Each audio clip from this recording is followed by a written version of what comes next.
Ang kapayapaan ng Panginoong Hesukristo ay sumainyong lahat. Magandang araw sa inyong lahat, saan mang sulok ng mundo kayo naroroon sa sandaling ito. Ang babasahing mabuting balita sa araw na ito ay pinamagatan kong Pananampalataya sa Diyos ang garantiya sa inaasam natin. Walang hanggang buhay. Pagbasa sa banal na ebanghelyo ayon sa liham ni Apostol Pablo sa mga taga-Hebreo, 11 hanggang 13 kabanata.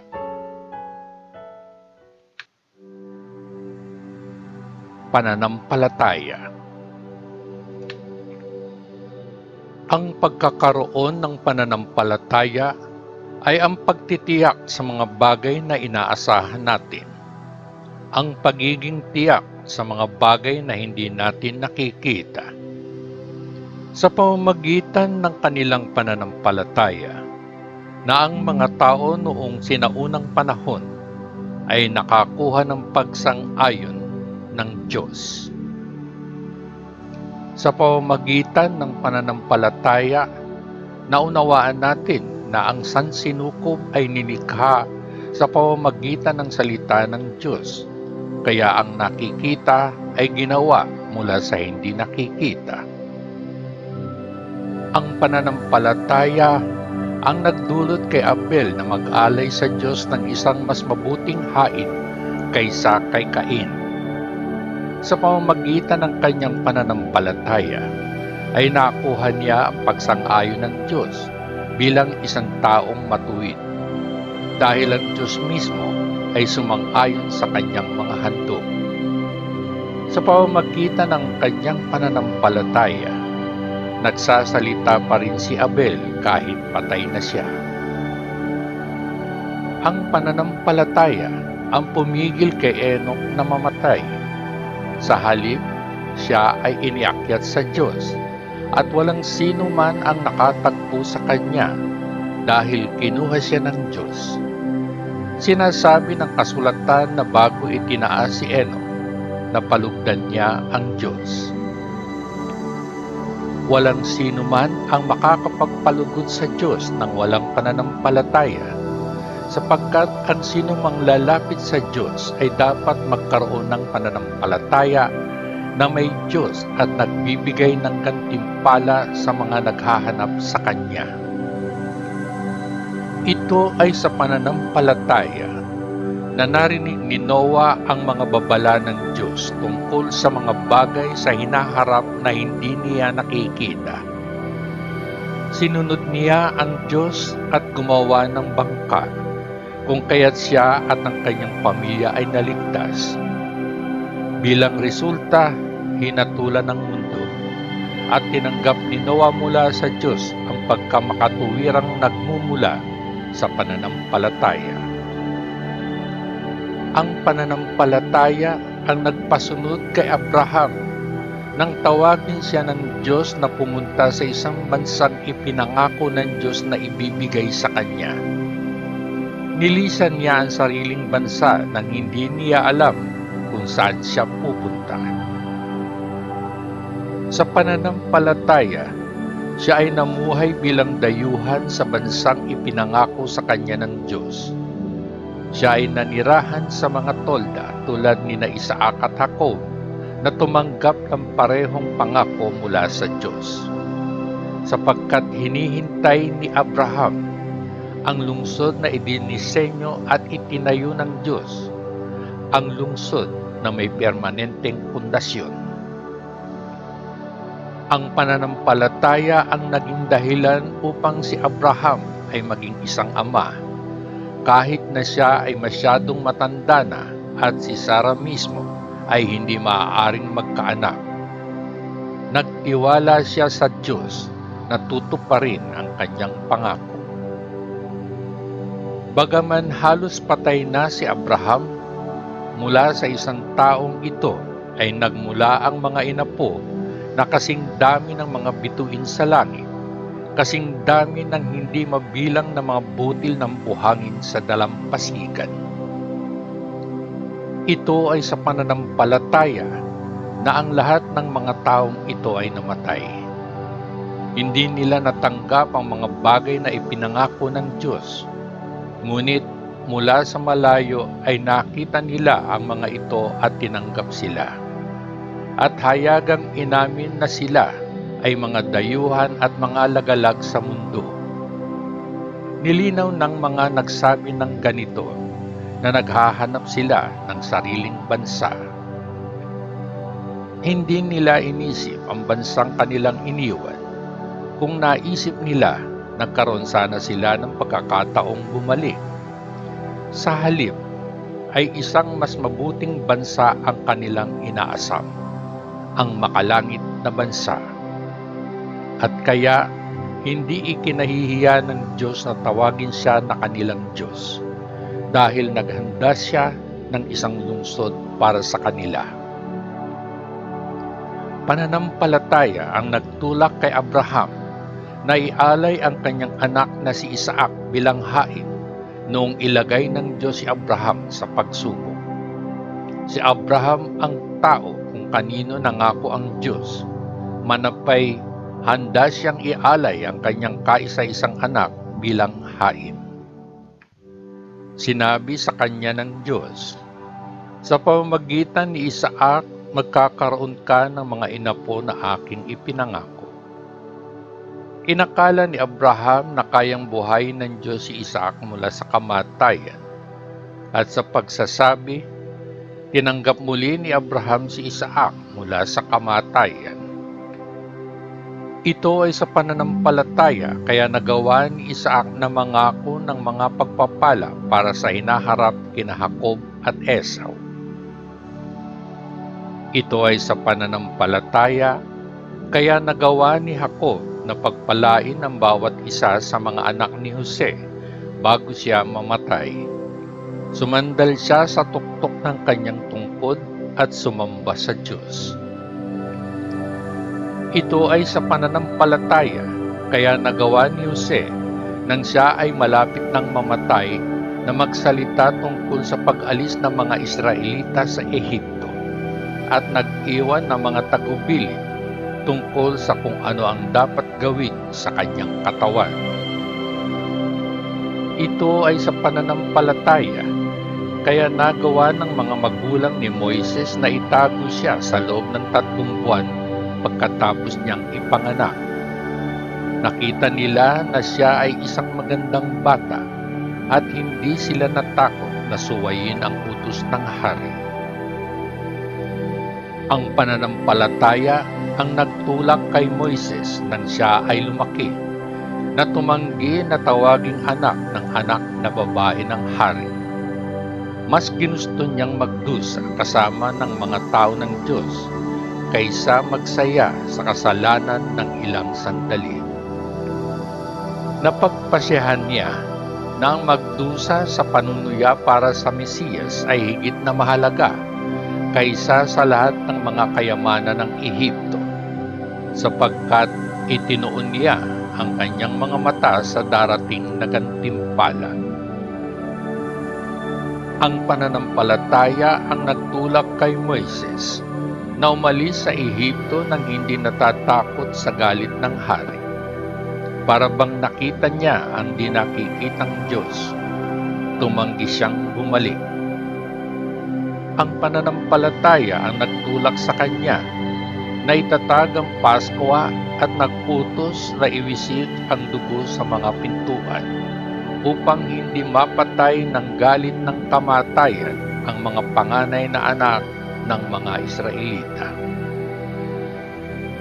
Pananampalataya ang nagtulak sa mga Israelita na tumawid sa dagat na pula na parang nasa tuyong lupa. Nang subukan ng mga Ehipsyo na gawin ito, nilamon sila ng tubig. Pananampalataya ang nagpabagsak sa mga pader ng Jericho pagkatapos na magmarcha ang mga Israelita sa palibot nila sa loob ng 7 araw.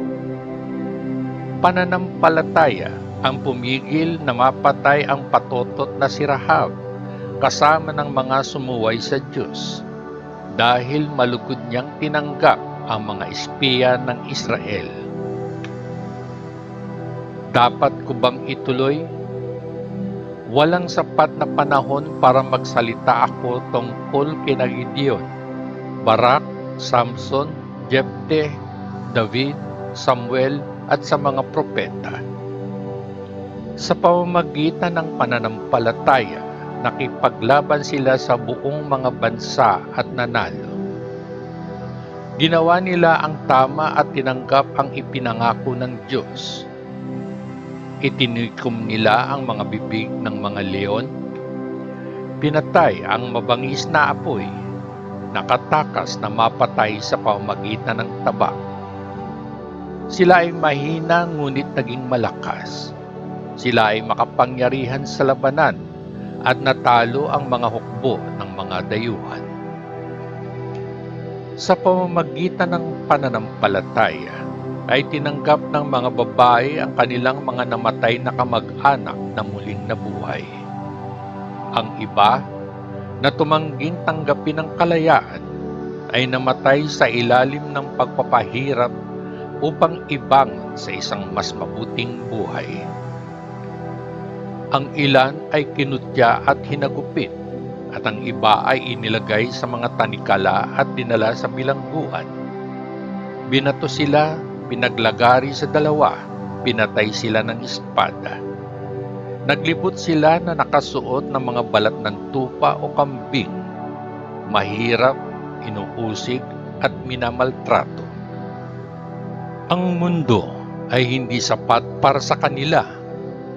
Sila ay gumagala na parang mga lagalag sa mga disyerto at burol, naninirahan sa mga kuweba at mga butas sa lupa. Anong laking tala ang napanalunan ng lahat ng ito sa pamamagitan ng kanilang pananampalataya. Ngunit, hindi nila tinanggap ang ipinangako ng Diyos dahil nagpasya ang Diyos ng mas magandang plano para sa atin. Ang layunin niya ay sa pagsama nila sa atin lamang na sila ay gagawing perpekto. Diyos, ating Ama. Sa amin naman, mayroon kaming ganitong malaking pulutong ng mga saksi sa paligid namin. Kaya't alisin natin sa ating sarili ang lahat ng bagay na humahadlang at ang kasalanang kumakapit sa atin ng mahigpit, at tumakbo tayo ng may determinasyon sa karerang kinakaharap natin. Ituon natin ang ating mga mata kay Jesus, kung saan nakasalalay ang ating pananampalataya mula simula hanggang wakas. Hindi siya sumuko dahil sa krus. Sa kabaliktaran, dahil sa kaluguran na naghihintay para sa Kanya, hindi niya inisip ang kahihiyan ng pagkamatay sa krus, at siya ngayon ay nakaupo sa kanang bahagi ng trono ng Diyos. Isipin kung ano ang pinagdaanan niya, kung paanong tiniis niya ang labis na pagkamuhi mula sa mga makasalanan. Kaya huwag hayaan ang inyong sarili na masiraan ng loob at sumuko, sapagkat sa inyong pakikibaka laban sa kasalanan ay hindi pa ninyo kinailangang lumaban hanggang sa puntong kayo ay mapapatay. Nakalimutan na ba ninyo ang mga salitang nagbibigay ng lakas loob na sinasabi sa inyo ng Diyos bilang Kanyang mga anak? Aking anak, bigyang pansin kapag itinutuwid ka ng Panginoon, at huwag kang panghinaan ng loob kapag sinasaway ka niya. Sapagkat itinutuwid ng Panginoon ang lahat ng Kanyang minamahal at pinaparusahan ang lahat ng Kanyang tinatanggap bilang isang anak. Tiisin ninyo ang inyong dinaranas bilang parusa ng isang ama. Ang inyong pagdurusa ay nagpapakita na ang Diyos ay tinatrato kayo bilang kanyang mga anak. Mayroon bang anak na hindi pinarusahan ng kanyang ama? Kung hindi kayo pinaparusahan tulad ng lahat ng kanyang mga anak, nangangahulugan ito na hindi kayo tunay na mga anak, ngunit mga bastardo.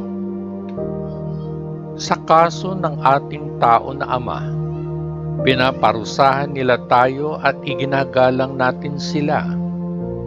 Gaano pa nga ba tayo dapat magpasakop sa ating espiritual na ama at mabuhay?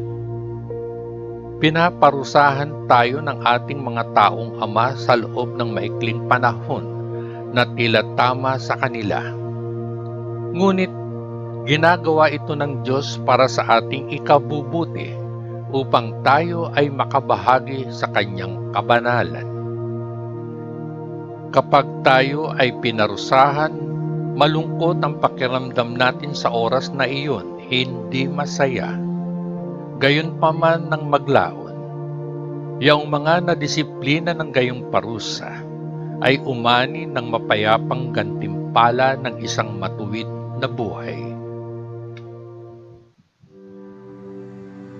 Mga tagubilin at babala.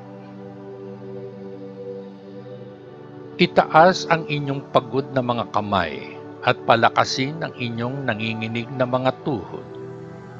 Patuloy na lumakad sa mga tuwid na landas upang ang pilay na paa ay hindi mapinsala, bagkus ay gumaling. Sikaping maging mapayapa sa lahat at sikaping mamuhay ng banal dahil walang sinuman ang makakakita sa Panginoon kung wala ito. Magbantay laban sa pagtalikod sa biyaya ng Diyos. Huwag maging katulad ng isang mapait na halaman na lumaki at nagdulot ng maraming kaguluhan dahil sa laso nito. Huwag hayaan ng sinuman na maging immoral o di-espiritual tulad ni Esau, na sa isang komida ay ibinenta ang kanyang mga karapatan bilang panganay na anak. Pagkatapos, nalaman ninyo, gusto niyang matanggap ang basbas ng kanyang ama, ngunit napabalikwas siya dahil wala siyang mahanap na paraan para mabago ang kanyang ginawa. Kahit umiyak siya, ay hinanap niya ito. Hindi kayo naparito, gaya ng pagdating ng mga tao ng Israel, sa kung ano ang mararamdaman ninyo. Sa bundok ng Sinai na may nagliliyab na apoy, ang kadiliman at ang lumbay, ang bagyo, ang tunog ng trompeta at ang tunog ng isang tinig. Nang marinig ng mga tao ang tinig, nakiusap sila na huwag nang marinig ang isa pang salita, dahil hindi nila kinaya ang utos na nagsasabi, kapag ang isang hayop ay humipo sa bundok, dapat itong batuhin hanggang mamatay. Nakakatakot ang tanawin kaya't sinabi ni Moises, ako ay nanginginig at natatakot.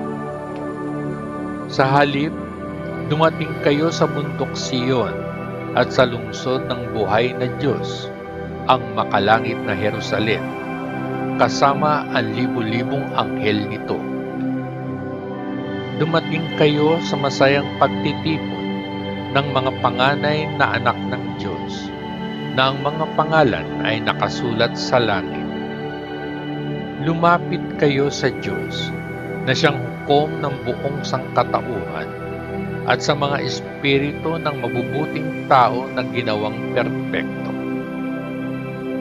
Lumapit kayo kay Jesus, na siyang nag-ayos ng bagong tipan, at sa pagwiwisik ng dugo na nangangako ng higit na mabuting bagay kaysa sa dugo ni Abel. Mag-ingat kung gayon at huwag tumanggi na pakinggan siya na nagsasalita. Yaong mga tumangging makinig sa isa, na nagbigay ng banal na mensahe sa lupa ay hindi nakatakas. Gaano pa kaya tayo makakatakas kung gayon? Kung tayo ay tatalikod sa nagsasalita mula sa langit. Niyanig ng kanyang tinig ang lupa noong panahong iyon, ngunit ngayon ay nangako siya. Minsan pa ay muli kong yayanigin, hindi lamang ang lupa, kundi pati na rin ang langit. Ang mga salitang minsan pa ay malinaw na nagpapakita na ang mga bagay na nilikha ay mayayanig at aalisin, upang ang mga bagay na hindi mayayanig ay mananatili. Magpasalamat tayo kung gayon, dahil tumanggap tayo ng isang kaharian na hindi matitinag. Magpasalamat tayo at sumamba sa Diyos sa paraang makalulugod sa Kanya nang may paggalang at takot, sapagkat ang ating Diyos ay tunay na mapanirang apoy.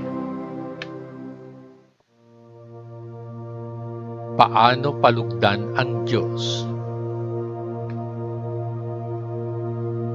Patuloy na ibigin ang isa't isa bilang mga kapatid na Kristiyano. Tandaan na tanggapin ang mga estranghero sa inyong mga tahanan. May ilan na ginawa iyon at tinanggap ang mga anghel ng hindi nalalaman. Alalahanin ninyo ang mga nasa bilangguan na parang kayo ay nasa bilangguan kasama nila. Alalahanin ninyo ang mga nagdurusa na para kayong nagdurusa gaya nila. Ang kasal ay dapat igalang ng lahat, at ang mag-asawa ay dapat na maging tapat sa isa't isa. Hahatulan ng Diyos ang mga immoral at ang mga nangangalunya. Panatilihing malaya ang inyong buhay mula sa pag-ibig sa pera, at masiyahan sa kung ano ang mayroon kayo.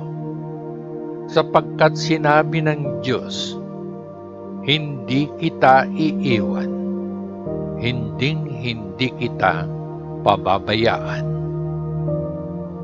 Maging matapang tayo kung gayon at sabihin, ang Panginoon ang aking katulong, hindi ako matatakot. Ano ang magagawa ng sinuman sa akin? Alalahanin ang inyong mga dating pinuno na nagsalita sa inyo ng mensahe ng Diyos. Isipin kung paano sila nabuhay at namatay, at tularan ng kanilang pananampalataya. Si Hesukristo ay siya pa rin, kahapon, ngayon, at magpakailanman. Huwag hayaan ang lahat ng uri ng kakaibang turo na ilayo kayo mula sa tamang daan. Mabuting tumanggap ng panloob na lakas mula sa biyaya ng Diyos, at hindi sa pamamagitan ng pagsunod sa mga alituntunin tungkol sa mga pagkain. Ang mga tuntunin ito ay hindi nakatulong sa mga sumunod dito. Ang mga saserdote na naglilingkod sa lugar ng pagsamba ng mga Hudyo ay walang karapatang kumain ng alinman sa mga handog sa ating altar. Dinadala ng mataas na saserdoteng Hudyo ang dugo ng mga hayop sa dakong kabanal-banalan upang ihandog ito bilang hain para sa mga kasalanan. Ngunit ang mga katawan ng mga hayop ay inaalagaan sa labas ng kampo. Dahil dito, namatay din si Jesus sa labas ng lungsod upang dalisayin ang mga tao sa kasalanan sa pamamagitan ng kanyang sariling dugo. Kung gayon, pumunta tayo sa kanya sa labas ng kampo at makibahagi sa kanyang kahihiyan, sapagkat walang permanenteng lungsod para sa atin dito sa lupa. Hinahanap natin ang lungsod na darating. Kung gayon, lagi tayong mag-alay ng papuri sa Diyos bilang ating hain sa pamamagitan ni Jesus, na siyang alay na inihandog ng mga labi na nagpapahayag sa Kanya bilang Panginoon. Huwag kalimutang gumawa ng mabuti at tumulong sa isa't isa, sapagkat ito ang mga sakripisyo na nakalulugod sa Diyos. Sundin ang inyong mga pinuno at sundin ang kanilang mga utos. Binabantayan nila ang inyong mga kaluluwa ng walang pahinga, dahil dapat silang magbigay sa Diyos ng isang salaysay ng kanilang paglilingkod. Kung susundin ninyo sila, gagawin nila ang kanilang gawain ng may kagalakan. Kung hindi, gagawin nila ito ng may kalungkutan at hindi iyon makakatulong sa inyo. Patuloy na ipagdasal kami. Sigurado tayong malinis ang ating konsensya dahil gusto nating gawin ang tama sa lahat ng oras. At lalo pa akong nagsusumamo sa inyo, na manalangin na ibalik ako ng Diyos sa inyo sa lalong madaling panahon. Pangwakas na panalangin at pangwakas na salita. Ibinangon ng Diyos mula sa kamatayan ng ating Panginoong Hesus, na siyang dakilang pastol ng mga tupa bilang resulta ng kanyang sakripisyong kamatayan, kung saan ang walang hanggang tipan ay tinatakan. Ang aking Diyos ng kapayapaan ay nagbibigay sa inyo ng lahat ng mabuting bagay na kailangan ninyo upang magawa ang kanyang kalooban. At naway siya, sa pamamagitan ni Jesucristo ay gawin sa atin kung ano ang nakalulugod sa Kanya. At kay Kristo, ang kaluwalhatian magpakailanman. Amen. Nakikiusap ako sa inyo mga kapatid, na matyagang makinig sa mensaheng ito ng pampatibay loob, sapagkat itong liham na isinulat ko sa inyo ay hindi masyadong mahaba. Nais kong malaman ninyo na ang ating kapatid na si Timoteo ay ipinalabas na sa bilangguan. Kung dumating siya kagad, sasamahan ko siya kapag nagkita tayo. Ibigay ang aming pagbati sa lahat ng inyong mga pinuno at sa lahat ng mga tao ng Diyos. Binabati kayo ng mga kapatid mula sa Italia. Sumainyong lahat ang biyaya ng Diyos. Ang mabuting balita ng ating Panginoon. Salamat sa Diyos Ama sa langit, sa ngalan ng Panginoong Hesukristo na ating manunubos. Amen. Amen. Amen. Peace.